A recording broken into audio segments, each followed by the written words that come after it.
ಷೇರು ಮಾರುಕಟ್ಟೆ ಟರ್ಮಿನಾಲಜಿಗಳು.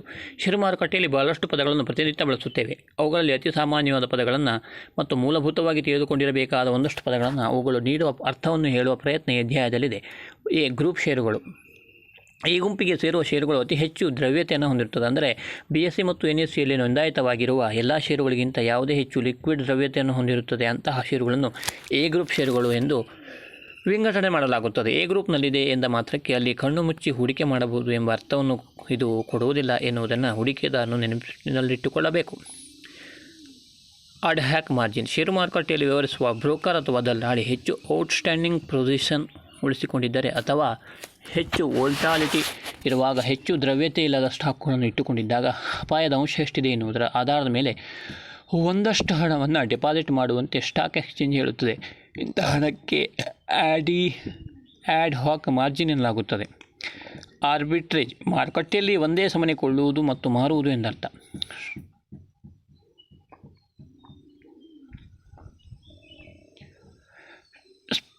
Spot future. ಎಲ್ಲೆಡೆ ಒಂದೇ ಸಮಯದಲ್ಲಿ ಟ್ರೇಡ್ ಮಾಡುವ ಕ್ರಿಯೆಗೆ ಆರ್ಬಿಟ್ರೇಜ್ ಎನ್ನಲಾಗುತ್ತದೆ. ಮಾರುಕಟ್ಟೆಯಲ್ಲಿ ಇಲ್ಲದ ಡಿಮ್ಯಾಂಡ್ ಸೃಷ್ಟಿಸುವುದು ಅಥವಾ ವೋಲ್ಟಾಲಿಟಿ ಕ್ರಿಯೇಟ್ ಮಾಡುವುದು ಉದ್ದೇಶ.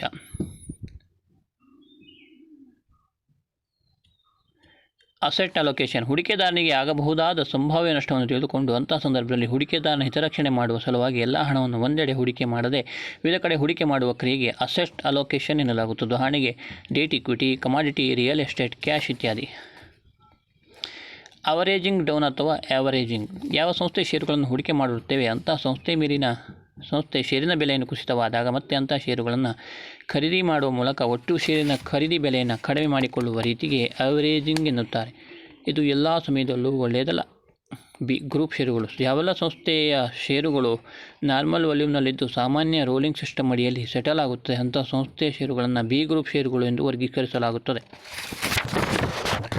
ಬುಲ್ ಮತ್ತು ಬೇರ್ ಮಾರುಕಟ್ಟೆ. ಮಾರುಕಟ್ಟೆಯಲ್ಲಿ ವಿಶ್ವಾಸ ಹೆಚ್ಚಾಗಿದ್ದು ಸಾಮಾನ್ಯವಾಗಿ ಎಲ್ಲ ಸಂಸ್ಥೆಗಳು ಷೇರಿನ ಬೆಲೆ ಹೆಚ್ಚಾಗುತ್ತಿದ್ದು ಮತ್ತು ಅದನ್ನು ಹೂಡಿಕೆದಾರರು ಖುಷಿಯಿಂದ ಕೊಳ್ಳುವ ಮತ್ತು ಮಾರುವ ಪ್ರಕ್ರಿಯೆಯಲ್ಲಿ ತೊಡಗಿದ್ದು ಹೆಚ್ಚಿನ ಸಂಖ್ಯೆಯ ಹೂಡಿಕೆದಾರರು ಇದರಿಂದ ಲಾಭವನ್ನು ಕಂಡರೆ ಅಂತಹ ಮಾರುಕಟ್ಟೆ ವಾತಾವರಣವನ್ನು ಬುಲ್ ಮಾರುಕಟ್ಟೆ ಎಂದು ಕರೆಯುತ್ತಾರೆ.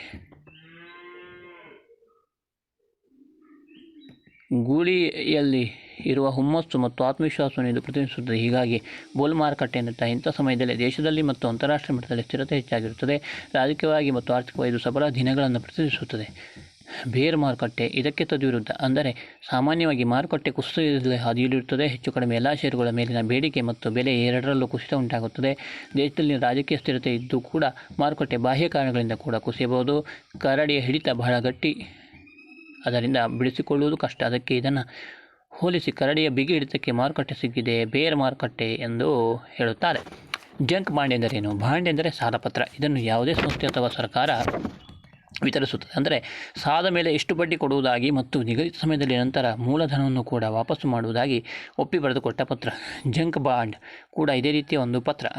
ಅಂದರೆ ಇಲ್ಲಿ ಸಾಮಾನ್ಯಕ್ಕಿಂತ ಹೆಚ್ಚಿನ ಬಡ್ಡಿ ದರವನ್ನು ನೀಡಲಾಗುತ್ತದೆ. ಏಕೆಂದರೆ ಸಾಮಾನ್ಯ ಬಾಂಡ್ ಸಾಮಾನ್ಯ ಸ್ಥಿತಿಯಲ್ಲಿ ವಿತರಿಸಿದರೆ ಜಂಕ್ ಬಾಂಡ್ ವಿತರಿಸುವಾಗ ಸಂಸ್ಥೆ ಅಥವಾ ಸರ್ಕಾರ ಹಣಕಾಸು ಮುಗ್ಗಟ್ಟಿನಿಂದ ಹೆಚ್ಚು ಬಳಲುತ್ತಿರುತ್ತದೆ ಮತ್ತು ಇಂತಹ ಹಣ ಮರಳಿ ಕೊಡುವ ನಂಬಿಕೆ ಕೂಡ ಇದನ್ನು ವಿತರಿಸುವ ಸಂಸ್ಥೆ ಅಥವಾ ಸರ್ಕಾರಕ್ಕೆ ಇರುವುದಿಲ್ಲ. ಹೀಗಾಗಿ ಇವು ಅತ್ಯಂತ ಹೆಚ್ಚಿನ ಬಡ್ಡಿಯ ಆಮಿಷವನ್ನು ನೀಡುತ್ತದೆ. ಹೀಗಾಗಿ ಇಂಥ ಬಾಂಡ್ಗಳನ್ನು ಹೈ ಯೀಲ್ಡ್ ಬಾಂಡ್ಸ್ ಅಂತ ಕೂಡ ಕರೆಯುತ್ತಾರೆ. ಮಾರುಕಟ್ಟೆಯಲ್ಲಿ ಹೆಚ್ಚಿನ ರಿಸ್ಕ್ ತೆಗೆದುಕೊಂಡು ಹೆಚ್ಚಿನ ಲಾಭವನ್ನು ಮಾಡುವ ಉದ್ದೇಶ ಹೊಂದಿರುವ ಹೂಡಿಕೆದಾರರು ಇದ್ದಾರೆ.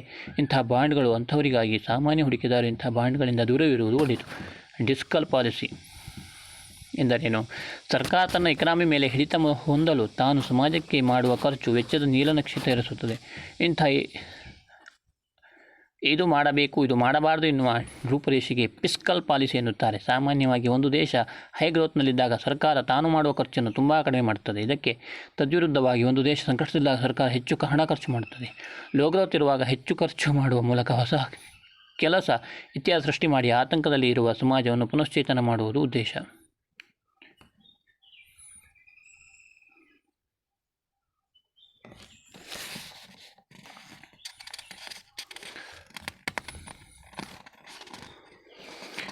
ಬ್ಲ್ಯಾಕ್ ಸ್ವ್ಯಾನ್ ರಿಸ್ಕ್ ಎಂದರೇನು? ಯಾರೊಬ್ಬರ ಗಮನಕ್ಕೂ ಬಾರದೆ ಯಾರೊಬ್ಬರ ಹಿಡಿತಕ್ಕೂ ಸಿಗದೆ ಆಗುವ ಬದಲಾವಣೆಗಳು ಮತ್ತು ಅದರಿಂದ ಆಗುವ ನಷ್ಟ ಮತ್ತು ಕುಸಿತಕ್ಕೆ ಬ್ಲ್ಯಾಕ್ ಸ್ವ್ಯಾನ್ ರೀತಿಯ ಅಪಾಯ ಎನ್ನುತ್ತಾರೆ. ಉದಾಹರಣೆಗೆ ಟೆರರ್ ಅಟ್ಯಾಕ್ಸ್, ಪ್ರವಾಹ, ಬರ, ಅಗ್ನಿದುರಂತಗಳು ಇತ್ಯಾದಿ. ಈ ರೀತಿಯ ಅವಘಡಗಳು ಒಂದು ರೀತಿಯಾದರೆ ಕೋವಿಡ್ ಇವೆಲ್ಲದರ ವ್ಯಾಖ್ಯೆಯನ್ನು ಬದಲಾಯಿಸಿ ಬಿಟ್ಟಿತು. ಮೇಲೆ ಹೇಳಿದ ಎಲ್ಲವೂ ಮನುಷ್ಯನ ಕೈ ಬಿದ್ದಿತ್ತು, ಆದರೂ ಅವುಗಳ ಪ್ರಭಾವ ಕಡಿಮೆ ಸಮಯದ್ದು. ಆದರೆ ಕೋವಿಡ್ ವರ್ಷಗಟ್ಟಲೆ ಹಲವಾರು ವಲಯಗಳನ್ನು ಮಂಡಿಯೂರುವಂತೆ ಮಾಡಿಬಿಟ್ಟಿತು.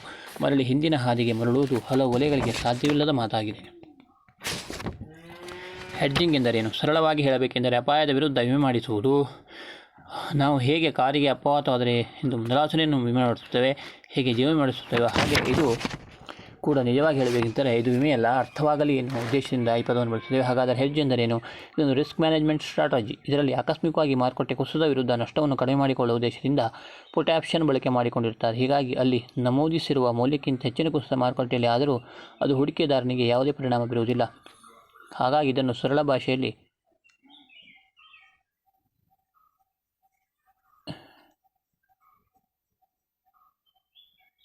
ಇನ್ಶೂರೆನ್ಸ್ ಅನ್ನೋಡಿಲ್ಲ. ಬ್ಲೂ ಚಿಪ್ ಸ್ಟಾಕ್, ಯಾವುದೇ ಒಂದು ಸಂಸ್ಥೆ ಬಹಳ ಸಮಯದವರೆಗೆ ಅಂದರೆ ಕನಿಷ್ಠ 10 ವರ್ಷಗಳ ಕಾಲ ಹೂಡಿಕೆಯ ಮೇಲೆ ಉತ್ತಮ ಲಾಭವನ್ನು ತಂದು ಕೊಟ್ಟಿರಬೇಕು. ವರ್ಷದಿಂದ ವರ್ಷಕ್ಕೆ ಡಿವಿಡೆಂಟ್ ಹೆಚ್ಚುತ್ತಾ ಹೋಗುತ್ತಿರಬೇಕು. ಅದು ಸಮಾಜದಲ್ಲಿ ಪ್ರಸ್ತುತವಾಗಿರಬೇಕು. ಕೆಲವೊಮ್ಮೆ ಬಹಳ ಪ್ರಸ್ತುತವಲ್ಲದಿದ್ದರೂ ಅದರ ಬ್ಯಾಲೆನ್ಸ್ ಶೀಟ್ ಬಹಳ ಚೆನ್ನಾಗಿದ್ದು ಹೂಡಿಕೆಯ ಮೇಲಿನ ಲಾಭ ಹೆಚ್ಚಾಗಿದ್ದರೆ ಅಂಥ ಸಂಸ್ಥೆಯ ಷೇರುಗಳನ್ನು ಬ್ಲೂ ಚಿಪ್ ಶೇರ್ ಅನ್ನುತ್ತಾರೆ. ಒಟ್ಟಿನಲ್ಲಿ ಹೆಚ್ಚು ಲಾಭ ಮತ್ತು ಕಡಿಮೆ ರಿಸ್ಕ್ ಇರುವ ಹೂಡಿಕೆಯನ್ನು ಈ ಸಾಲಿಗೆ ಸೇರಿಸಬಹುದು. ಬಬ್ಬಲ್, ಯಾವುದಾದರೂ ಒಂದು ಸಂಸ್ಥೆ ಷೇರು ಅಥವಾ ವಲಯದ ಷೇರು ಅಥವಾ ಪೂರ್ಣ ಮಾರುಕಟ್ಟೆಯ ಷೇರುಗಳ ಬೆಲೆಯಲ್ಲಿ ತೀವ್ರ ಏರಿಕೆ ಕಂಡು ಅದಕ್ಕೆ ಯಾವುದೇ ವಿಶೇಷ ಕಾರಣಗಳು ಅಂದರೆ ಏರಿಕೆಯನ್ನು ಸಮರ್ಥಿಸಿಕೊಳ್ಳುವ ಕಾರಣಗಳಿಲ್ಲದೇ ಇದ್ದಲ್ಲಿ ಅಂತಹ ಬೆಲೆ ಏರಿಕೆಯನ್ನು ಬಬ್ಬಲ್ ಎನ್ನಲಾಗುತ್ತದೆ. ಅಂದರೆ ಆ ಬೆಲೆ ಬಹಳ ಸಮಯ ಇರುವುದಿಲ್ಲ, ಕುಸಿತ ಕಾಣುತ್ತದೆ ಎಂದರ್ಥ. ಕ್ರ್ಯಾಶ್, ಕಡಿಮೆ ಅವಧಿಯಲ್ಲಿ ಮಾರುಕಟ್ಟೆಯಲ್ಲಿ ಟ್ರೇಡ್ ಆಗುತ್ತಿದ್ದ ಸೆಕ್ಯುರಿಟೀಸ್ 20% ಹೆಚ್ಚಿನ ಕುಸಿತವನ್ನು ಕಂಡಿರುವುದಕ್ಕೆ ಕ್ರ್ಯಾಶ್ ಅಥವಾ ಮಾರ್ಕೆಟ್ ಕ್ರ್ಯಾಶ್ ಎನ್ನಲಾಗುತ್ತದೆ. ಇನ್ಸೈಡರ್ ಟ್ರೇಡಿಂಗ್, ಸಂಸ್ಥೆಯಲ್ಲಿನ ಆಂತರಿಕ ವಿಷಯಗಳ ಬಗ್ಗೆ ಹೆಚ್ಚಿನ ಮಾಹಿತಿಯುಳ್ಳ ವ್ಯಕ್ತಿ ಆ ಸಂಸ್ಥೆಯ ಷೇರು ಕೊಂಡರೆ ಅಥವಾ ಬೇರೆಯವರಿಗೆ ಮಾಹಿತಿ ವರ್ಗಾವಣೆ ಮಾಡಿ ಖರೀದಿಸಲು ಹೇಳಿದರೆ ಅಥವಾ ಮಾರಲು ಹೇಳಿದರೆ ಅದು ಇನ್ಸೈಡ್ ಟ್ರೇಡಿಂಗ್ ಎನಿಸಿಕೊಳ್ಳುತ್ತದೆ. ಯಾವುದೇ ಮಾಹಿತಿ ಷೇರಿನ ಬೆಲೆಯಲ್ಲಿ ವ್ಯತ್ಯಾಸ ಉಂಟು ಮಾಡುತ್ತದೆ. ಅಂತಹ ಮಾಹಿತಿಯುಳ್ಳ ವ್ಯಕ್ತಿ ತನ್ನ ಅಧಿಕಾರದ ಅಥವಾ ಸಂಸ್ಥೆಯ ಜೊತೆಗಿನ ಒಡನಾಟದಿಂದ ಇಂತಹ ಮಾಹಿತಿ ಕಳಿಸಿಕೊಂಡು ಅದನ್ನು ಬಳಸಿಕೊಳ್ಳುವುದು ಕಾನೂನು ಬಾಹಿರವಾಗಿದೆ.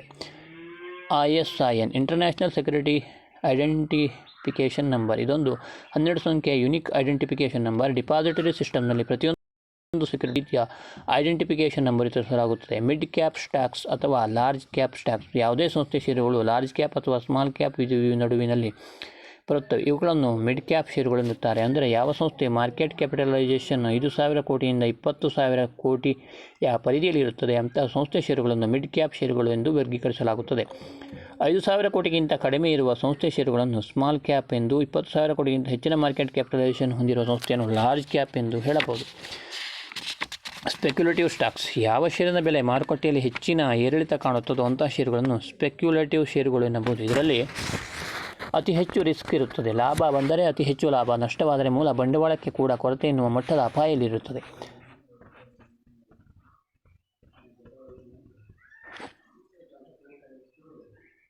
ರಕ್ಷಣಾತ್ಮಕ ಅಥವಾ ಡಿಫೆನ್ಸಿವ್ ಸ್ಟಾಕ್, ಮಾರುಕಟ್ಟೆ ಕುಸಿತವಾಗಿ ಇಡೀ ಸಮಾಜ ಕುಸಿತ ಕಂಡು ಎಲ್ಲವೂ ಋಣಾತ್ಮಕವಾಗಿ ನಡೆಯುತ್ತಿರುವ ಸಮಯದಲ್ಲಿ ಕೂಡ ಇವು ಕುಸಿತ ಕಾಣುವುದಿಲ್ಲ, ಬದಲಿಗೆ ಇವು ಒಂದಷ್ಟು ಬೆಳವಣಿಗೆಯನ್ನು ಕೂಡ ಮಾಡುತ್ತದೆ.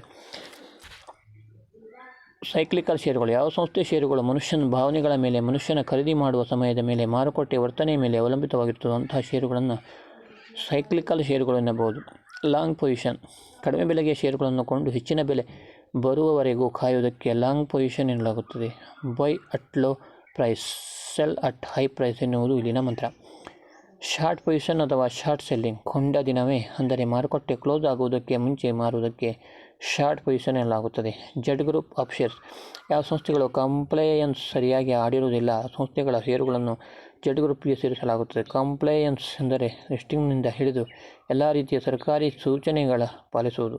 ಷೇರು ಮಾರುಕಟ್ಟೆಯಲ್ಲಿ ನೂರಾರು ಪದಗಳನ್ನು ಸಂಕ್ಷಿಪ್ತವಾಗಿ ಕರೆಯಲಾಗುತ್ತದೆ. ಅವುಗಳ ಸಂಕ್ಷೇಪಣೆ ಅಥವಾ ಅಬ್ರಿವೇಷನ್ ಹೀಗಿವೆ: ADTV, Average Daily Trading Volume; AMEX, American Stock Exchange; CAGR, Compound Annual Growth Rate; CB, Current Bid; CMP, Current Market Price; DJLA, Dow Jones Industrial Average; IPO, Initial Public Offering; MMKT, Money Market; NASDAQ, National Association of Securities Dealers Automated Quotation; NYSE, New York Stock Exchange; PFD, Prepared Stock; REIT Real Estate Investment Trust, ROE Return on Equity, ROI Return on Investment, ROIC Return on Invested Capital, QTE Quote, SEC Securities Exchange Commission, SIV Structured Investment Vehicle, TSA Tax Sheltered Annuity, TSR Total Shareholder Return, YTM Yield to Maturity, RIA Registered Investment Advisor, AGI Adjusted Gross Income, AMT Alternate Minimum Tax, BTA Board of Tax Appeals, CIT, Corporate Income Tax, CGT, Capital Gains Tax, CTC, Child Tax Credit, TN Employee Identification Number, EIC Earned Income Credit, EITC Earned Income Tax Credit, FICA Federal Insurance Contribution Act, HSA Health Saving Account, IRA Individual Retirement Account, ITC Investment Tax Credit, IRC Internal Revenue System, AGI Modified Adjusted Gross Income, NWT Net Wealth Tax, PIT Personal Income Tax, VAT Value Added Tax, WHT Withholding Tax, AFS Annual Financial Statement, BCP Business Continuity Plan, CAPEX Capital Expenditures, CF Company Finance, COB Close of Business, CRR Cash Reserve Ratio, EPS Earning Per Share, FIFO First In First Out, LIFO Last In First Out, LLC Limited Liability Company, MTD Month to Date, NAV Net Asset Value, NCND Non Circumvention and Non-Disclosure, NDA Non-Disclosure Agreement, NOL Net Operating Loss, NPO Non-Profit Organization, PL and Profit and Loss, P&E Price to Earning Ratio, PSP Profit Sharing Plan, QTD Quarter to Date, ROA Returns on Assets, ROC Return on Capital Employed, RONA Return on Net Assets, ROS Return on Sales, WC Working Capital, YTD Year to Date, ACH Automated Clearinghouse, AIR Assumed Interest Rate, APR Annual Percentage Rate, APT Asset Protection Trust, APY Annual Percentage Yield, ARM Adjustable Rate Mortgage, ATM Automated Teller Machine, ATR Ability to Repay, CD Certificate of Deposit, DDA Demand Deposit Account, DTI Debt to Income, EFT Electronic Funds Transfer, ETF Exchange Traded Funds, FDIC Federal Deposit Insurance Corporation, FED Federal Reserve Bank, Forex Foreign Exchange, FRB Federal Reserve Board.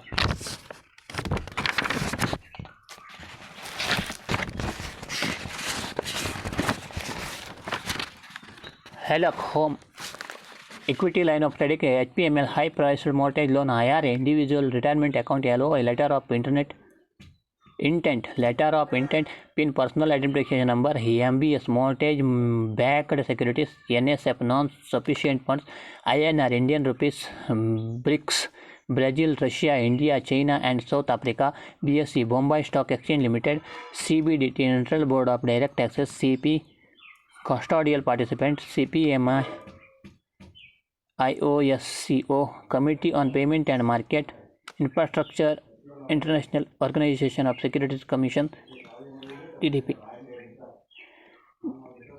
Distributed Depository Participant, DDP Dividend Distribution Tax, DMA Direct Market Assets, DTA Double Taxation Avoidance Agreement, ELM Extreme Loss Margin, ETF Exchange Traded Fund, FDI Foreign Direct Investment, FII Foreign Institutional Investor, FPI Foreign Portfolio Investment, FPO Follow on Public Officer,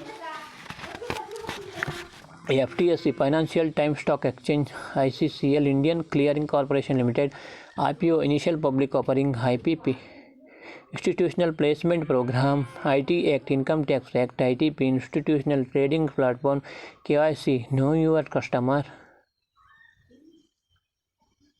MICX Moscow Interbank Currency Exchange, MOF Ministry of Finance, MRC Minimum Required Corpus, MTM Mark to Market, OPS Offer for Sale, PAN Permanent Account Number, QCCF Qualifying Central Counterparty, QFI Qualified Foreign Investor, RBI Reserve Bank of India, RO Regulatory Organization, SBI State Bank of India, SEBI Securities Exchange Board of India, SGF Settlement Guarantee Fund, SLB Securities Lending and Borrowing, SME Small and Medium Enterprises, SRO Self Regulatory Organization, STP Straight Through Processing, STT Securities Transaction Tax, TRC Tax Residency Certificate, VAR Value at Risk, WFE World Federation of Exchange.